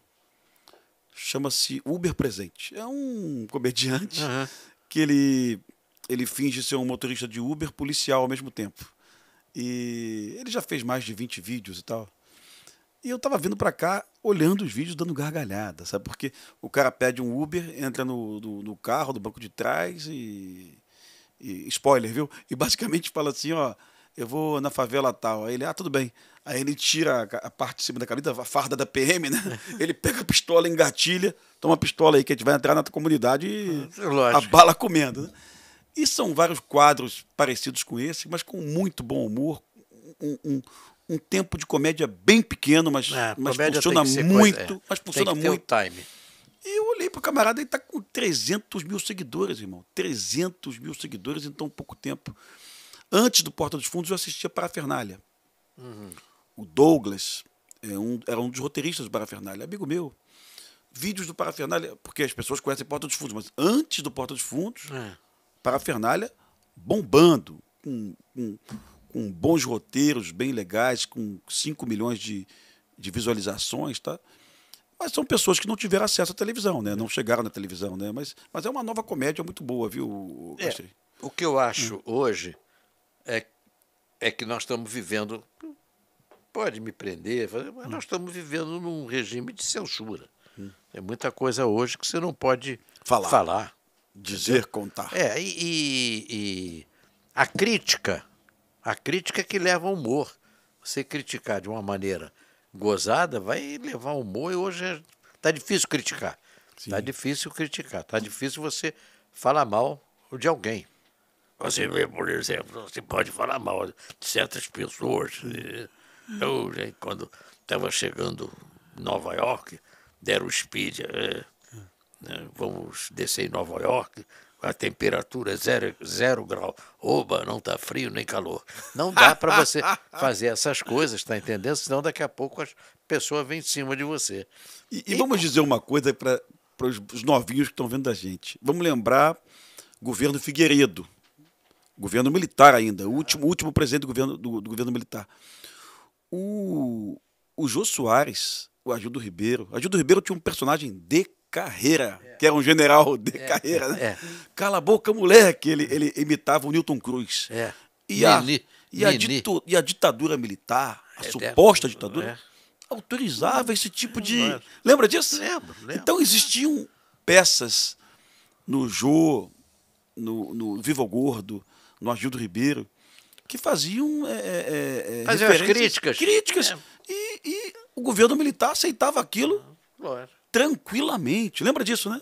Hoje, se você disser que o Alexandre o Grande virou Alexandre o Pequeno, está arriscado.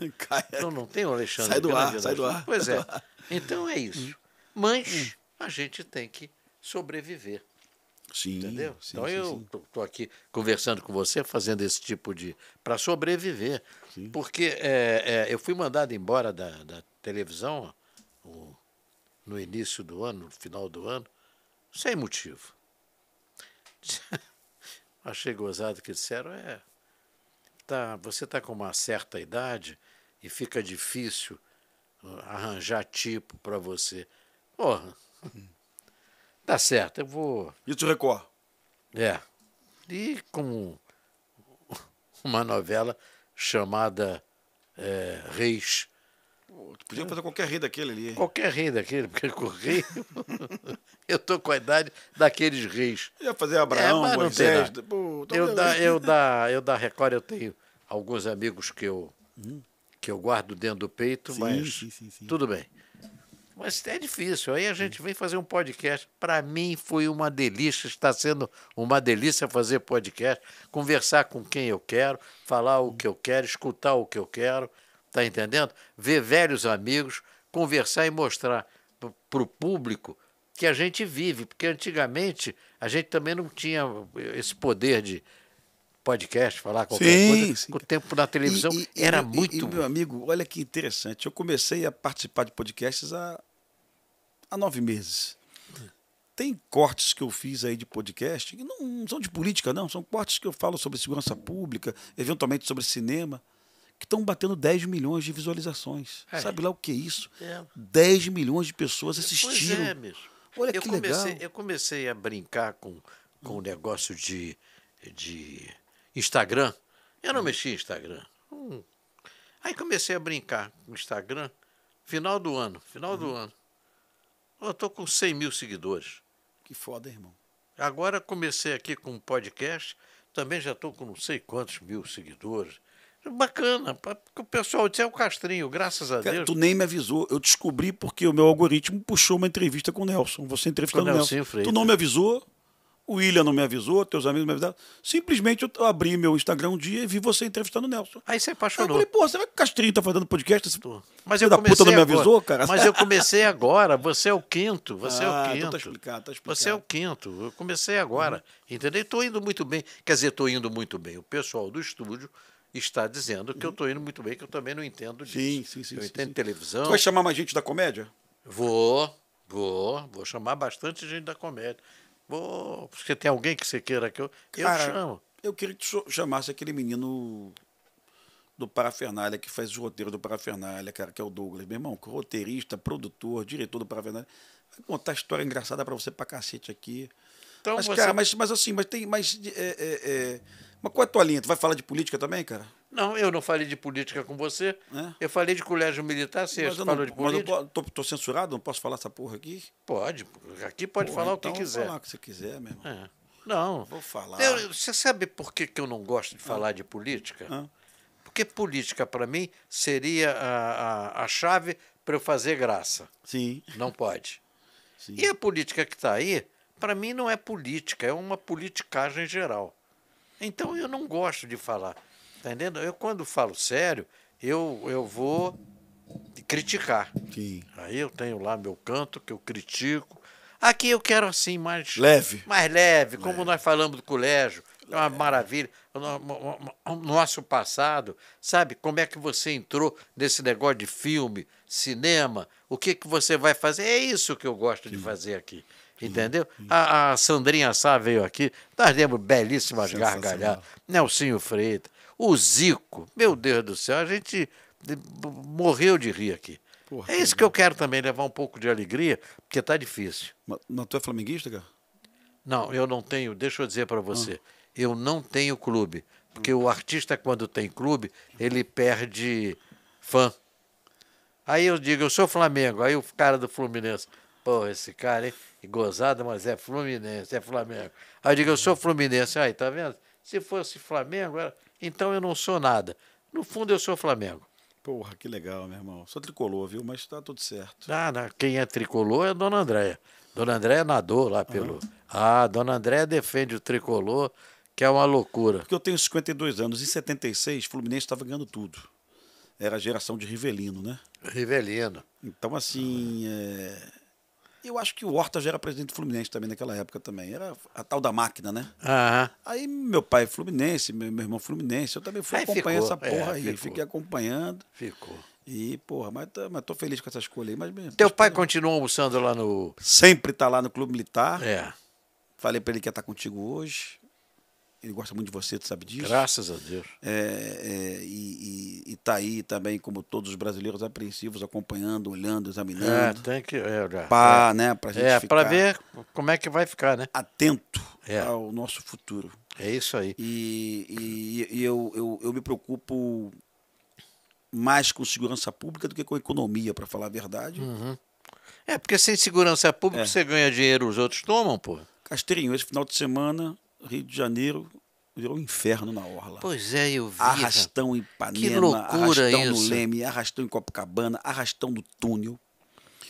Se isso for um prenúncio do verão, nós acabamos com o turismo no Rio de Janeiro. Vai acabar. E sem falar em política, é surpreendente que o Cláudio Castro e o Eduardo Paes não se pronunciaram sobre o acontecido. Eu também reparei É como isso. se eles estivessem cagando para o Rio de Janeiro. Eu reparei Desculpa. isso. É como se eles estivessem ignorando o que está acontecendo no Rio de Janeiro, como se eles não fossem nem um pouco preocupados, porque sem turismo acaba bar, Uber, táxi, Acaba tudo hotel. aqui. Porque a nossa economia não tem nada de pressão, é turismo mesmo, nossa vocação é turismo. Sempre foi. E, meu amigo, foi um inferno no Rio de Janeiro esse domingo. Aí você quer ver outra Inferno. Triste, viu, cara? Tu Outro- viu as cenas? Tu viu as cenas? Vi. E quer ver uma cena triste? Ah. Eu, devido a uma ligação partidária, eu tenho ido ao centro da cidade Sim. a ver amigos e tudo mais. Dá pena. A cidade é quase que uma cidade fantasma. Sim. As lojas, na maioria das lojas fechadas. Tá entendendo? Só na hora do almoço você vê aquele pessoal que ainda está lá saindo para almoçar e tudo. Quando dá 4, 5 horas da tarde, aquilo vai Sim. murchando. Que isso, meu Deus do céu? O Rio de Janeiro foi o útero do Brasil. Meu Deus do céu, será que ninguém vê isso? Ou seja, perdemos a condição de cultura, né, de cinema e produção cultural. Perdemos a questão do pré-sal também, que era uma grande farsa, não tinha nada de bilhões de barris. E vamos perder o turismo também se alguém não tomar uma providência. Perdemos o autódromo. Perdemos a Fórmula 1, né? Eu não sei, eu digo que depois que teve um governador aqui no Rio de Janeiro que proibiu polícia subir favela e ter que chamar bandido de senhor. Você está falando lá de pra- Leonel de Moura Brizola, o gaúcho, mas se a culpa fosse só dele, o próximo governador iria reverter essa situação. Não, mas era tudo DNA, o mesmo DNA. Se você apreciar, eu não quis falar o nome dele, Sim. mas se você apreciar, depois dele todos foram o mesmo Sim, DNA. Marcelo Alencar, sim. Vai, O até o prefeito Moreira. Darcy Ribeiro. O até- Moreira também virou. E você teve aí o César Maia. Sim. Era tudo mesmo DNA. Sim. Mas, assim, lamentável, estamos nessa situação e isso que para mim é preocupante hoje. Ontem eu vi na minha rede social uma matéria que bandidos treinando técnicas de guerrilha numa favela do Rio de Janeiro. O inquérito policial feito pela 21ª Delegacia de Polícia de Bom Sucesso aponta 1.000 bandidos tendo aula de técnicas de combate, tiro de guerrilha, de treinamento dentro da comunidade da Maré, Ai, onde as operações policiais estão proibidas pela Suprema Corte do Brasil, pois é. em função da DPF 635. Então, alguém deseja o caos no Rio de Janeiro. Isso não é só no Rio. Alguém deseja o caos no Rio de Janeiro. Isso espalha, porque se você for para Petrópolis, já está respingando lá.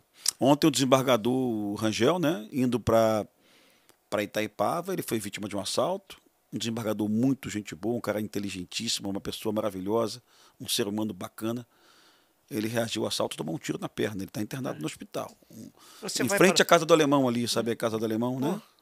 Uma coisa que todo Rapaz, mundo para. daqui a pouco as pessoas não vão mais conseguir sair do Rio de Janeiro para ir para Itaipava. E aí você acaba com outro polo turístico do estado, porque ninguém vai ter coragem de passar na Washington Luiz mais. Do jeito que está ficando. Então a cidade está cada vez mais inviável. Isso é preocupante. E mais preocupante é que hoje, terça-feira, até o dia de hoje, prefeito e governador não se manifestaram sobre o domingo no Rio de Janeiro, que é um prenúncio para o que vai acontecer no verão no Rio de Janeiro. E aí você vem o outro lado da moeda. Não vamos ficar final de semana no Rio de Janeiro. Aí você Consegue sair. Não consegue sair. Outro sai por ponte de Niterói para ir para Cabo Frio, Mas também, vai ser assaltado. você vê, eu tenho um amigo meu, hoje eu falei com ele, ele vendeu a casa dele em Angra. Ele disse, está horrível para ir para lá. Pela Rio Santos, né? Meu Deus do céu. Cara, é uma pena, viu? Assim, mas eu sou honesto, eu não conheço o governador Cláudio pessoalmente, Cláudio Castro, mas eu sou honesto em dizer para os colegas do Rio de Janeiro que quando você analisa o número, não é a percepção, Certo. não é a sensação, é somente Um o número. número. O número de homicídios realmente está em queda e nós tivemos a maior queda do número de homicídios da história do Rio de Janeiro em outubro do ano passado. Então, assim, parabéns ao governador e à Polícia Militar por ter conseguido baixar os números, né? Mais a Polícia Militar e a Polícia Civil, logicamente. Mas, para o carioca, o Rio de Janeiro está cada vez pior. A percepção nossa é que cada vez Veja pior. bem, eu em 1967, em 63 eu fui para Barra, comprei um terreno, achei que era pequeno, que eu queria um sítio. Ninguém ia para Barra naquela época. Pô. Pois é, eu fui. Era um deserto a Barra. Eu fui. Fiz pior. Em 1967 eu fui para Vargem Grande. Longe pra cacete. Pois é. Eu queria um sítio, em vez de ir para Petrópolis. Para eu quem fui está nos vendo, só para dizer aqui que eu peguei essa mania, hein? É uma região próxima à Barra da Tijuca, que até a década de 90 tinha uma ideia meio rural, né? Era.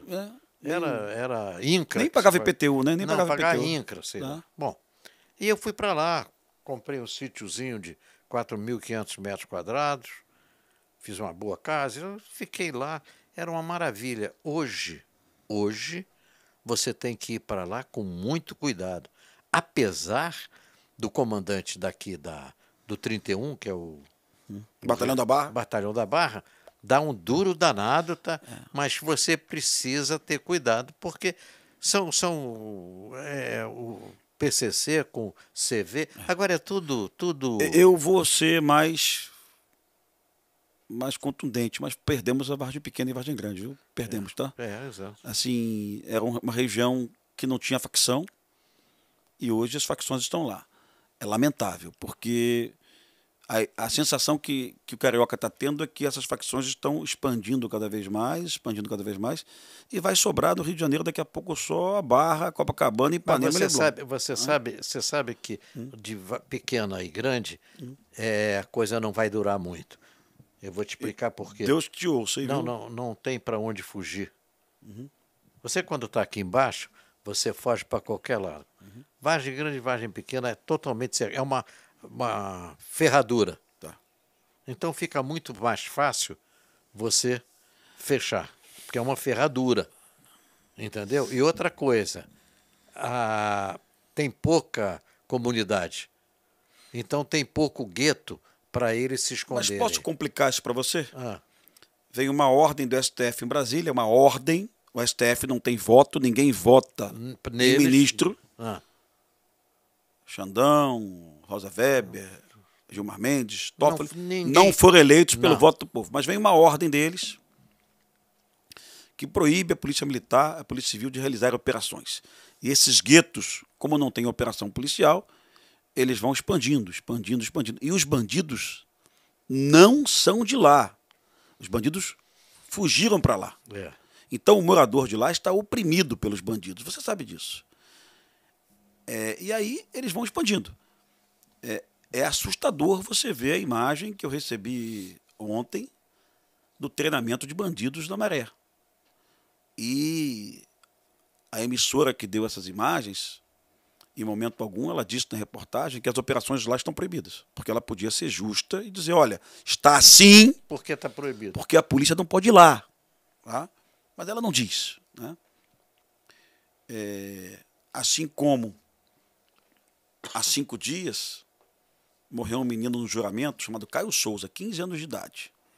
O Juramento é uma favela do Rio de Janeiro, você conhece bem lá. Aham. E esse menino morreu uma bala perdida da disputa de facções. Comando Vermelho disputando uma área com o 3º Comando, e esse menino foi baleado. A covardia do tráfico é tamanha que enrolaram o corpo do menino no lençol e abandonaram o corpo dele na rua. 15 anos de idade, Caio Souza. Mas como ele não foi morto pela polícia, Não importa. Não importa. Essas emissoras, todas elas, hein, desprezaram a morte desse menino. Esse é o jornalismo que a gente conta no Rio de Janeiro hoje, que não vai tirar a gente desse caos. Não, porque não. a vida humana só interessa a esses jornais Se for. morto pela polícia. Como não foi morto por policial, desculpa, a família do Caio, dane-se. Seu filho não morreu vítima da polícia, então não nos interessa nem um pouco cobrir o seu sofrimento e sua dor.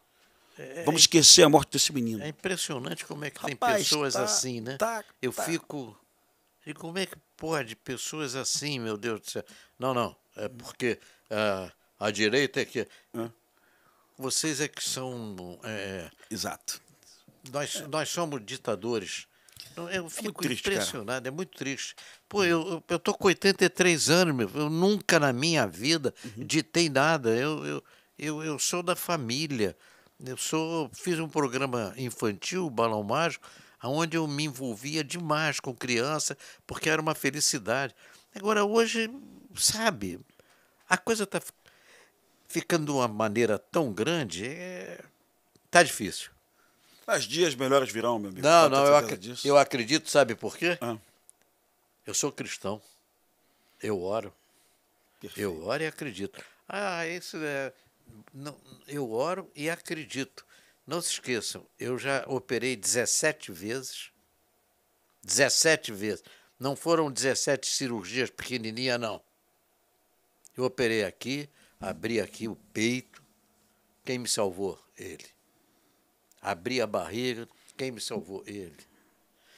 Então, eu acredito nele. Eu sei que ele existe. E ele vai mudar isso tudo, você tem a certeza. Não espero que vocês acreditem. Enfim, eu acredito e sei que vai mudar. E é preciso mudar. Porque o mais interessante, você estava falando aí, é que aqueles nos quais a gente votou também não estão fazendo nada. Meu Deus, o que é isso? Eles deixaram ser atropelados. Sim. E não estão fazendo nada. Olha nós aqui, na hora do molhar o biscoito, falando da política. Sim. Mas sabe por quê? Nós estamos sendo massacrados pela atual política. Não dava vontade de falar de política, dava vontade de falar de piada, de brincar. Você sabe se o esparadrapo, quando briga com a fita isolante, quem é que ganha? Não. A fita isolante é faixa preta. Tá explicado, meu irmão. Você sabe qual é a cobra que tem 3? Não. A surucucu, com dela 3. Você sabe por que o tomate foi no banco? Não. Tirar extrato. Sabe, a gente gostaria muito Só isso. de viver. Da gargalhada. Gargalhar. Amor. Pô, então faça essa gentileza aí, cara. Chama essa turma aqui pra sentar contigo. Você é professor, meu irmão. Chama essa garotada que tá fazendo comédia na resistência, tá fora das emissoras. Eu tô dando gargalhada no YouTube todo dia, Castrinho. Todo dia, meu irmão. Cada coisa muito legal, de gente que teve uma ideia, né? Talvez essa ideia não dure muito tempo, porque daqui a pouco tem que se reinventar. Você não pode insistir na mesma piada há tanto tempo assim. Mas são coisas divertidas, divertidíssimas, cara, que eu procuro coisa leve, viu? Eu em casa não fico procurando notícia de polícia, não. Eu procuro coisa para me dar esperança, viu? Assim, para me dar esperança, assim, para dar gargalhada, para rir, né? Porque rir ainda é o melhor remédio. E às vezes eu fico triste comigo mesmo quando eu não consigo levar o programa todo rindo. Mas tem horas que a gente tem que lembrar algumas coisas para não se distrair. Não é não se distrair, não ficar distraído. É bom que a gente fique rindo, mais alerta. É verdade, não é? É verdade. É isso aí. E você tem algum... Agora vamos falar do que você vai fazer. Te dei aqui um spoiler da ambulância. O roteiro já está pronto, já ofereci. O caminho não é fácil, você sabe disso. Só para dar um exemplo, no dia que eu fui no lançamento do Claudinho Bochecha, do filme, o produtor disse para mim: Pimentel, esse projeto durou 10 anos. Entre o planejamento e a execução, na tela, 10 anos. Não é fácil. O teu projeto também está aí com os fortes há quanto tempo? Tu nem fala. Né? Então, o Brasil, quando eu anuncio que eu vou fazer um filme, o colega fica, e aí, tá pronto, tá pronto. Porra, espera, meu irmão. É parada de 2 anos e meio, 3 anos, né? Assim, então eu fui a São Paulo, eu ofereci os roteiros, os colegas gostaram, assinei contrato. Então é o filme da ambulância. Eu quero fazer um filme também sobre um carioca que vai viver num condomínio de luxo em São Paulo. Aquele choque de cultura, né? Com um pouquinho de humor também, mas é uma série. E bem divertido. Vou te chamar para dar uma olhada no roteiro, tá bem divertido mesmo. E saindo um pouco de assunto de polícia. É. E ofereci também para um streaming, eles gostaram, assinamos um contrato também, a história daquele policial que ficou cercado na favela do Rio de Janeiro. Uma história clássica, verdadeira. Um policial cercado na favela por mais de 100 bandidos, ficou ali. História triste do Rio de Janeiro, né? E agora, qual é a guerra do Rio, do Brasil hoje no cinema? São poucas pessoas produzindo filme no Brasil. Recurso público vai na mão de poucas pessoas. E quem não tem recurso público tem uma panelinha de produtores. Não vou usar uma produtora maior, uma panelinha mesmo, né? Então, vergonhosamente, Castrinho, o Brasil é um país que produz pouquíssimos filmes, em torno de 100 por ano. Oh. Isso é muito pouco. A Nigéria, na África, produz 2.000 filmes por ano. Sabe, com todo respeito à Nigéria, o Brasil é muito maior que a Nigéria, né? Em cultura, em tradição de televisão, né? A gente tinha que estar produzindo mais filme que a Nigéria, pô, né? Lógico. Então, até uma curiosidade. Eu sempre falo aqui, cara, para os colegas. Eu estava na Netflix à noite assistindo e assisti um filme nigeriano. Rapaz, os filmes tão bem feitos, tão gostosos de assistir. Sabe, tão legais. Não tem herói bandido, não tem bandidolatria, não tem nada de traficante. Enfim, é uma vida... Filme de cotidiano, porra. E assisti um filme nigeriano e comecei a ver mais um filme, mais um. Até que eu assisti todos os filmes nigerianos da Netflix, que a Netflix Brasil permite, né? Cara, só filmaço. Filmes legais, de baixo orçamento, sabe? Aí você fica com uma puta de uma inveja. Porra, a gente podia estar produzindo 2.000 filmes no Brasil, sabe? Podia ter jovem lá em Juiz de Fora hoje, em Santa Maria, em Curitiba, em Joinville. E artistas, sim, tá? Porra. Indo para Casa dos Artistas. Sim. Entendeu? Artistas. Sim. Você vê, eu, por exemplo, ainda consigo me virar bem, talvez uma cultura antiga, enfim. Mas tem colegas que não conseguem mais sobreviver pela falta de emprego. Agora imagina a gente com 2.000 produções ano. Ia Irmão, ser. ia estar disputando ator, vem cá, pelo amor de Deus. Exatamente. Não, eu tô com a agenda lotada, não vou. Exato. Só posso fazer filme contigo É isso aí. daqui a 2 anos, né? Então, essa é a minha esperança, viu, irmão? Agora, e vou ver aí, vou ser um militante dessa questão da democratização do acesso ao dinheiro, já que tem dinheiro público. Vamos que democratizar. todo mundo tem acesso, que todo tipo de produção, né? Não é só a produção que eles querem, não, né? Não, eu quero fazer uns curtas, depois eu te falo. Eu tenho uns curtas aqui na cabeça. Comédia? Comédia, lógico. Comédia, fazer rir. Curta. Porque gozado, eu só vejo curta cabeça.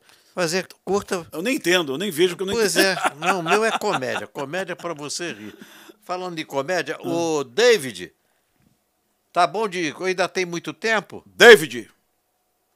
Mais ou menos? David ou Davi? Sabe por quê? Davi é muito comum. David fica mais bonito, mais eu nobre. tenho, falar nisso, eu tenho um cozinheiro. Ele foi trabalhar comigo, com a dona Andréia, não tinha os dentes. Dona Andréia, na mesma hora, sim, senhor, vai botar os dentes. E ele trabalhou comigo no meu restaurante durante algum tempo, aprendeu bastante. E o nome dele era Davi. Sim. Aí saiu, foi para um restaurante aqui, foi para outro ali. Parece que ele agora está num restaurante melhorzinho, mais tranquilo. Aí, em vez de Davi, agora é David.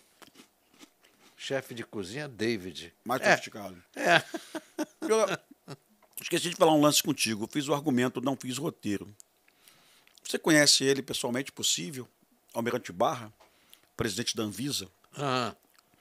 esse médico, um cara muito, muito foda, teve uma tragédia em Goiânia, que foi a tragédia do Césio. Se E as lembra. pessoas que foram vitimadas, as mais feridas, né, foram evacuadas de Goiânia para o Rio de Janeiro, para o Hospital Naval Marcílio Dias.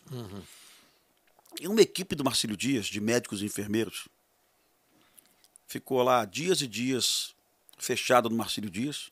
Não podia voltar para casa porque você estava atendendo um paciente radiológico, com aquela proteção de chumbo, realizando cirurgias em uma situação de extrema urgência, com pouquíssima informação, que você não tinha YouTube, não tinha internet, tinha pouquíssima informação sobre tragédias radiológicas, né? A tragédia do Césio, na verdade, foi pouco depois de Chernobyl, mas os nossos médicos não sabiam muito bem. Eu posso tocar nessa ferida? Como é que eu vou operar essa ferida? Era uma queimadura radiológica, né? 7 pacientes morreram, sabe? Esse drama do Césio todos os brasileiros conhecem, mas poucos brasileiros sabem que no Hospital Naval Marcílio Dias, tenentes, capitães, sargentos, cabos, enfermeiros, auxiliares de enfermagem ficaram 40 dias lá quartelados. Não tinha telefone, não tinha WhatsApp, era só orelhão mesmo, ligando para a esposa: não vou voltar para casa não, porque eu vou realizar uma cirurgia num centro cirúrgico de um paciente radiológico, sabe? E eu conversei com o Almirante Barra, conversei com produtores de cinema e mandei um argumento para contar essa história. Nesse momento é um dos meus sonhos também, viu? Realizar um filme sobre O que aconteceu? sobre o que aconteceu, sobre os heróis esquecidos da Marinha do Brasil, que no momento de calamidade atenderam essas pessoas ali, né? Com muita coragem, viu? Porque muita gente não chegava nem perto, viu? É o pior. Chamou o Almirante Barra aqui um dia, cara, para contar essa história mesmo. Conhece ele pessoalmente? Não. Presidente da Anvisa. Não, eu tinha um assessor dele que era meu amigo. Sim. Você vê certas coisas que a gente falou aqui, pouca gente sabe. Nós falamos aqui de Segunda Guerra Mundial, falamos do Césio. Esse E a não televisão de antigamente? Esse não é argumento, isso é uma sinopse. Uma sinopse, Eu fiz uma sinopse sobre uma família gaúcha que saiu do Rio Grande do Sul na década de 70 para plantar soja em Cuiabá, Sinop, Sorriso, Lucas do Rio Verde. Cidade de Sinop, né? Eu fiz uma sinopse sobre isso. E também já mandei para um canal de streaming, os caras gostaram. É uma história que os brasileiros não contam. O Brasil deve tudo a esses gaúchos que na década de 70 a gente aprendeu no colégio militar que o cerrado era improdutivo. Pois é. Mas eles foram lá, botaram a enxada no chão e nós somos o maior produtor de soja, de milho e de algodão do mundo. Olha que legal. No cerrado. E a gente deve esses caras, porra. Esses caras são foda. O Brasil deve tudo a eles. E eles apanham da televisão brasileira. Impressionante. Todas as novelas que a gente assistiu nos últimos 25 anos, 30 anos, eu vou incluir Rei do Gado, eu vou até o anterior, Terra do Sem Fim. Eu vou até literatura, Menino do Engenho. Eu vou em Pantanal. Todas as novelas, o produtor rural no Brasil é um malvado, um bandido. Não temos sequer um filme no Brasil, desde Mazzaropi, né? Onde o produtor rural seja uma pessoa boa. Cara, precisamos fazer um filme no Brasil contando a verdade sobre esses heróis que alimentam o planeta. Se não existissem esses caras, a gente estava passando fome no Brasil e até no mundo. E agora não consigo vender isso para diretor de cinema marxista, né, meu irmão? Vai acabar. Daqui a pouco a gente vai. Deixa eu te falar uma coisa. Eu fiquei muito satisfeito com a nossa conversa, que já está no final, porque nós falamos de tudo. Só não fizemos o Zoom Zaravalho aqui, que eu fiquei triste contigo. Não, nós vamos encerrar com o Zoom Zaravalho. Peraí. Tá certo. Entendeu? E a gente falou de uma paixão que a gente tem, que é o colégio militar. Sim. A outra paixão é a arte. Entendeu? Mas, infelizmente, nós não podemos rir muito do que nós falamos, porque tá difícil. Porque a gente vive numa cidade em guerra, cara. Tá difícil. Tá difícil. Mas dias melhores virão, pô. Dias Sim, melhores virão. com certeza absoluta. Com certeza absoluta.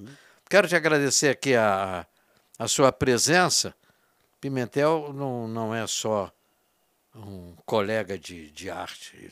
Eu trabalhei num filme dele. Que, aliás, fomos top 2 da Netflix, hein? Ficamos durante 8 dias como o segundo filme mais assistido. É mesmo? Intervenção. Só perdemos, sabe pra quem? Ah. Leonardo DiCaprio, Não Olhe Pra Cima. Um filme ruim pra cacete, meu irmão. Não, mas chato pra cacete. Mas o Leonardo DiCaprio, que é muito parecido comigo, tá entendendo?